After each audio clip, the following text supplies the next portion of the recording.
Salut les débrouillards! Alors le conseil pour ce mois-ci concerne l'expérience du magazine Les Débrouillards du mois de février 2016 qui s'intitule Les trognons totipotants. Non mais... C'est qui a trouvé ce titre-là de débile? Pour réaliser l'expérience des trognons totipotants, voici le matériel dont vous aurez besoin. Tout d'abord, une planche à découpe, un couteau, du sucre, cuillère, de la terre noire, des verres, des plus grands verres, de l'eau, et ensuite, on peut se gâter dans les formes de légumes qu'on peut utiliser, soit de la laitue romaine, de l'ail, poireaux, et finalement, un céleri.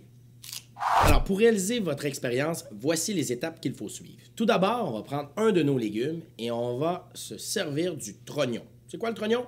La partie du bas de notre légume. Donc, à l'aide d'un couteau, je vais couper tout simplement ici. Qu'est-ce que je fais avec le reste? Bien évidemment, je vais me faire une salade, là. Je ne gaspillerai pas tout ça, là. Voici le trognon. Pour la suite de nos légumes, le poireau, le trognon, on coupe juste ici. Et on s'en va tout simplement déposer ça dans une bonne soupe. Trognon numéro 2. En ce qui concerne le céleri, juste ici, on coupe.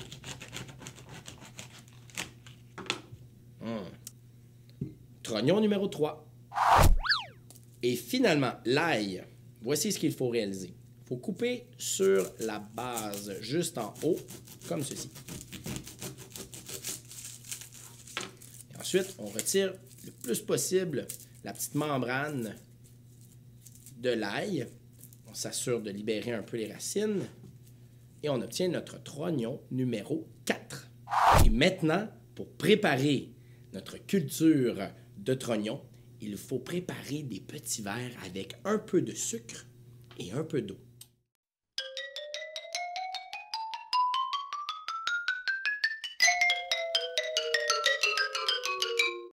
Maintenant, on laisse reposer le tout pour une journée, 2 journées, 3 journées, jusqu'à temps que vous voyez apparaître des petites pousses ressortir de vos plantes. Ce qui est important, par contre, c'est de changer l'eau régulièrement afin de donner tous les nutriments essentiels à vos plantes.